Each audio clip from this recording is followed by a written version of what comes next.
नमस्कार, आप सभी का स्वागत है आपका अपना यूट्यूब चैनल नाद वाटिका पे। आज हम लोग म्यूजिक के 25 प्रश्न डिस्कस करने जा रहे हैं। 21 नंबर प्रैक्टिस सेट है। जो भी स्टूडेंट एस्टेट पेपर 1, पेपर 2 या फिर बीपीएससी टीआरई 4.0 का तैयारी कर रहे हैं, उनके लिए बहुत ही महत्वपूर्ण क्लास है। आप लोग वीडियो को ज़रूर से ज़रूर देखें। वीडियो पसंद आए तो लाइक, सब्सक्राइब करें, शेयर करें। तो चलिए शुरू करते हैं आज का प्रश्न। आज का पहला प्रश्न है, संगीत रत्नाकर में कुल कितने अध्यायों का वर्णन है। संगीत रत्नाकर जो ग्रंथ है इसे सारंगदेव जी द्वारा 13वीं शताब्दी में रचना किया गया था। 13वीं शताब्दी में रचना किया गया था, जिसमें कुल 7 अध्याय हैं। पहला अध्याय का नाम है स्वरगता अध्याय, राग विवेका अध्याय, प्रकीर्ण अध्याय,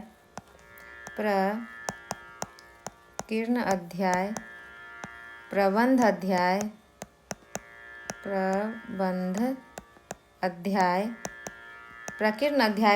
अध्याय, ताल अध्याय, वाद अध्याय और नर्तन अध्याय। ये सारे संगीत रत्नाकर के अध्याय हैं। 7 अध्याय है। ऑप्शन नंबर सी सही है। 2 नंबर प्रश्न है, आरा चार ताल तथा फरदोस प्रत्येक में कितनी मात्राएं होती है। आरा चार ताल, एक आरा चार ताल है, दूसरा फरुदस्त ताल है। फरुदस्त ताल, दोनों ताल में मात्रा की संख्या 14 होती है। दोनों में विभाग 7 होते हैं। ताली जो होती है आरा चार ताल में, ताली 1, 3, 7 पे ताली होती है, खाली 5, 9, 13 पे खाली होती है। ताली होती है फरदोस ताल में 1, 5, 9, 11, 13 पे ताली होती है, और फरदोस ताल में जो खाली होती है 3 और 7 पे होती है। तो आरा चार ताल और फरदोस ताल दोनों में 14 मात्राएं होती है। ऑप्शन नंबर बी सही है। 3 नंबर प्रश्न है, तबला पखावज वाद्यों में इस वर्ग में आता है। तबला पखावज वाद्यों में किस वर्ग में जाता है। तंत्री वाद्यों में, अवनद वाद्यों में, वितत वाद्यों में, घन वाद्यों में। तंत्री वाद्य में आते हैं सितार, सरोद,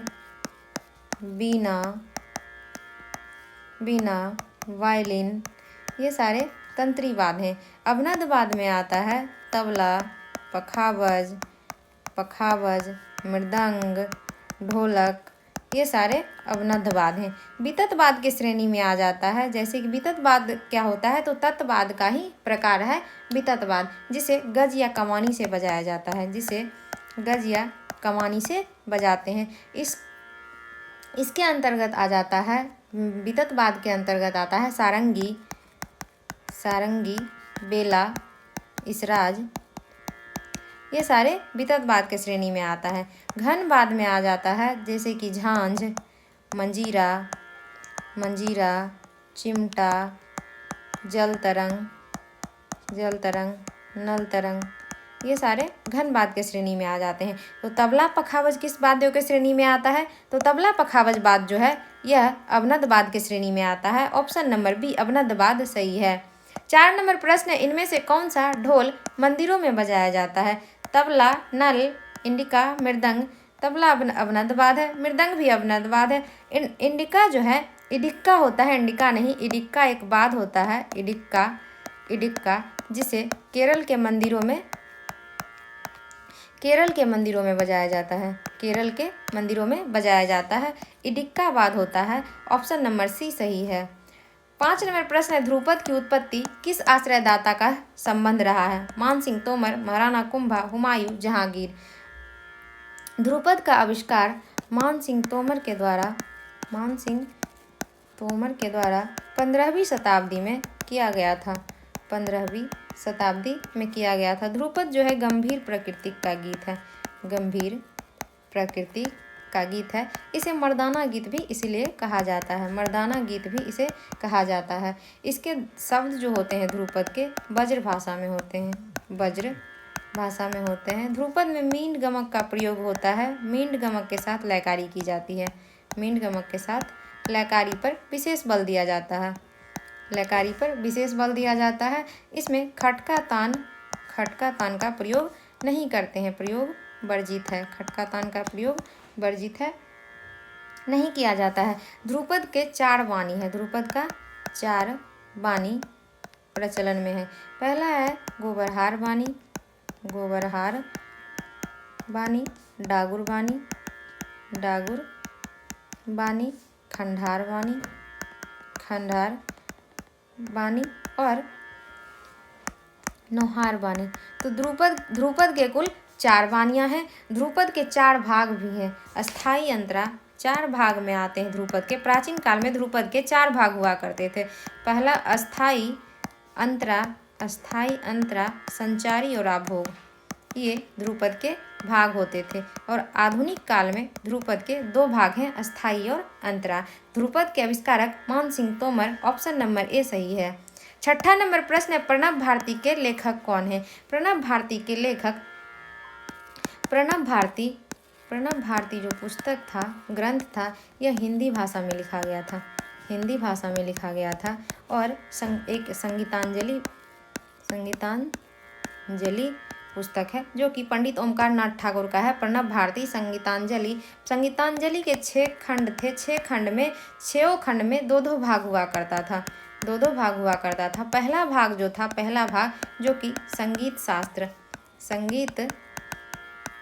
शास्त्र का वर्णन किया गया था। और दूसरा भाग में रागों का वर्णन किया गया था।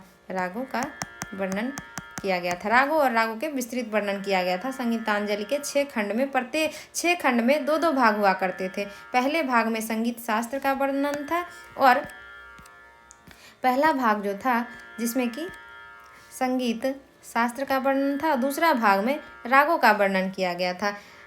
ओमकार नाथ ठाकुर का जन्म हुआ था।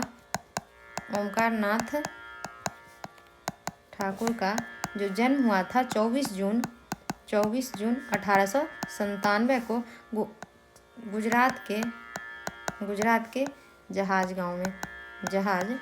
गांव में इनका जन्म हुआ था। ये ग्वालियर घराना से इनका संबंध था। ग्वालियर घराना से संबंध था। इनके गुरु थे पंडित विष्णु दिगंबर पलुस्कर इनके गुरु थे। इन्होंने 1950 ईस्वी में BHU संगीत कला ललित कला महाविद्यालय में प्राचार्य बने थे। BHU के संगीत ललित कला और महाविद्यालय संगीत कला और ललित कला के प्राचार्य बने थे। इनका निधन हो गया था 29 दिसंबर 1967 को इनका निधन हो गया था पंडित ओमकार नाथ ठाकुर का। पंडित Omkar Nath Thakur, option number A सही है। 7 नंबर प्रश्न है, बाज से क्या तात्पर्य है? बाज से क्या तात्पर्य है? बाज एक शैली है। बाज क्या है? एक शैली है जो कि पश्चिमी बाज और पूर्वी बाज, 2 बाज हैं, पश्चिमी बाज, पूर्वी बाज। बाज एक शैली है जिसे पश्चिमी शैली या पूर्वी शैली भी कहा जाता है। ऑप्शन नंबर बी सही है। 8 नंबर प्रश्न है, भरत ने कितने रसों का वर्णन किया? भरत ने 8 रस का वर्णन किए थे। भरत ने 8 रस वर्णन किए। श्रृंगार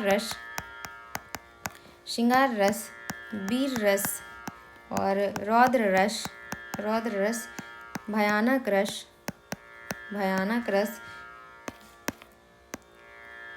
विभत्स रस था एक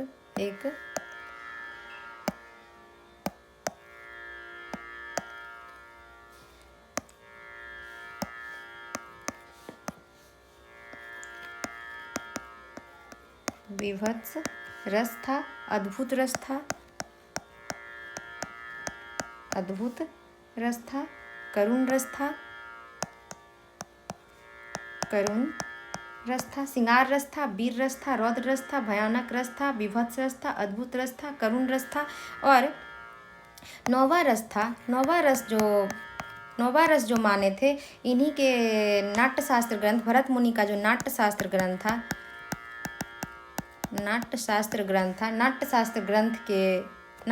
ग्रंथ पे जो टीका लिखे थे अभिनव गुप्त, उन्होंने अभिनव भारती में नौवा रस माने थे। अभिनव भारती में 9वां रस माने, जो कि शांत रस था, तो भरत ने कितने रस माने? 8 रस माने। ऑप्शन नंबर ए सही है। 9 नंबर प्रश्न, इनमें से कौन सी संस्था या केंद्र संगीत से संबंधित नहीं है? स्पीक माइके, संकल्प, उत्तर क्षेत्र के सांस्कृतिक केंद्र, यूनेस्को। यूनेस्को जो है यह संगीत से संबंधित नहीं है। यूनेस्को जो है, यूनेस्को यह अंतर्राष्ट्रीय संस्थान है एक, जो कि संयुक्त राष्ट्र संघ का एक अंग है। अंतर्राष्ट्रीय संस्थान का संयुक्त राष्ट्र संघ का एक अंग है यूनेस्को। तो इनमें से कौन सा संगीत से संबंधित नहीं है? यूनेस्को। ऑप्शन नंबर डी सही है। 10 नंबर प्रश्न है, यदि यति प्रस्तार ताल के अंतर्गत इनसे संबंधित है। तो आवर्तन से, 10 प्रांत से, झूलना से, या ये सभी से। तो यदि यति और प्रस्तार जो है ताल के प्राण में आते हैं, ताल के 10 प्राण में आते हैं, 10 प्राण में आते हैं, जो कि है 10 प्राण में काल, कला, क्रिया, अंग, ग्रह, लय, जाति, मार्ग, यति, प्रस्तार। यति और प्रस्तार, तो यति और प्रस्तार ताल के 10 प्राण हैं। ऑप्शन नंबर बी सही है। 11 नंबर प्रश्न है, टप्पा के जनक किसे माना जाता है? टप्पा के जनक गुलाम नबी शोरी मियाँ हैं। टप्पा का जो शब्द होता है अधिकतर पंजाबी भाषा में होता है। टप्पा भी चपल प्रकृति का गायन है, इसलिए इसे खमाज, काफी, भैरवी, पीलू, देश आदि रागों में गाया जाता है। श्रृंगार रस प्रधान गीत होता है।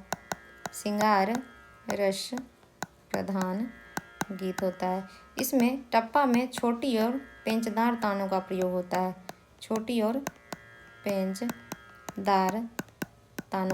किया जाता है टप्पा में। टप्पा के जनक गुलाम नबी शोरी मियाँ हैं। ऑप्शन नंबर डी सही है। 12 नंबर प्रश्न है, पूर्वी थाट के स्वरों में मध्यम तीव्र के स्थान पर शुद्ध कर देने से इस थाट के स्वर बनते हैं। पूर्वी थाट, इसमें रे और ध कोमल होते हैं और मध्यम तीव्र होता है। रेधा कोमल, मध्यम तीव्र, और कहा गया है कि मध्यम को जब शुद्ध कर देंगे, रेधा कोमल होता है, मध्यम तीव्र होता है। मध्यम को अगर हम शुद्ध कर देंगे तो कौन सा थाट उत्पन्न होगा? रेधा कोमल हो जाएगा और मध्यम शुद्ध हो जाएगा। तो रेधा कोमल किस राग में, किस थाट में आता है? तो यह भैरव थाट में आता है। भैरव थाट के स्वर रेधा कोमल प्रयोग किए जाते हैं और अन्य स्वर शुद्ध प्रयोग किए जाते हैं। तो ऑप्शन नंबर बी भैरव सही है। 13 नंबर प्रश्न है, 4 ताल, सूल ताल, तिबरा ताल इत्यादि में गाई जाने वाली गायन शैली क्या कहलाती है? 4 ताल, सूल ताल, तिबरा ताल जो है वह ध्रुपद गायन शैली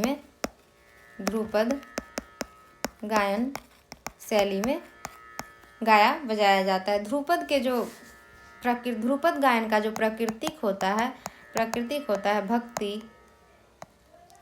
भक्ति, वीर, शांत, श्रृंगार रस प्रधान होता है ध्रुपद। तो ध्रुपद ऑप्शन नंबर सी सही है।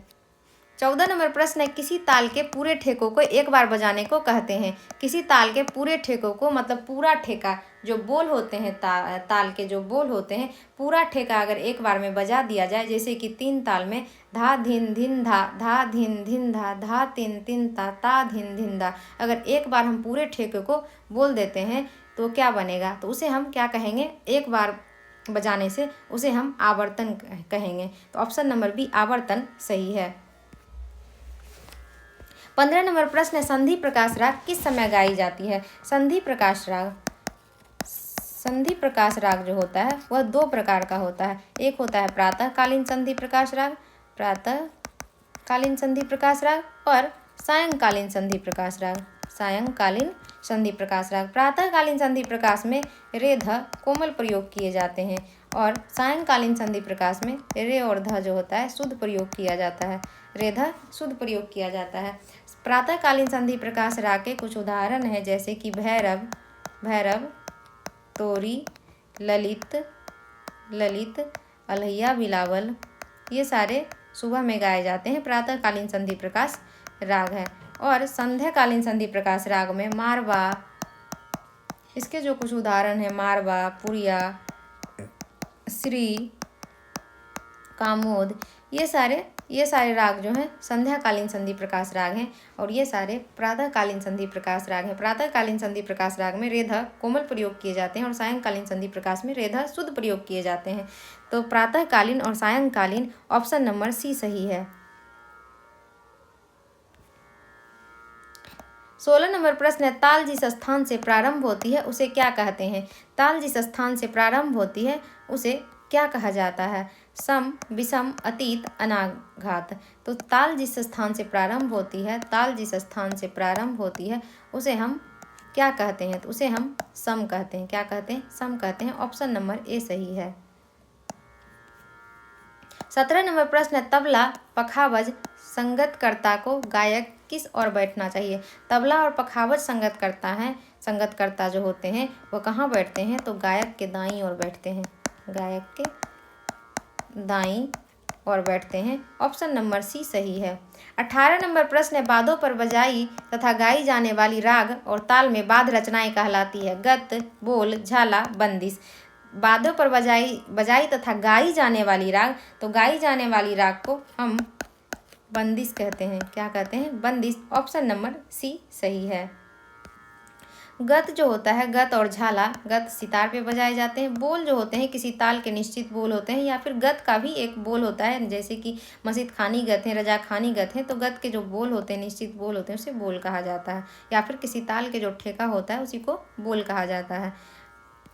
19 नंबर प्रश्न है, पुरिया, धनासरी, परज, बसंत राग किस थाट के अंतर्गत आते हैं? तो पुरिया, धनासरी, परज और बसंत तीनों राग पूर्वी थाट के अंतर्गत आते हैं। पूर्वी थाट के अंतर्गत आते हैं। ऑप्शन नंबर बी सही है।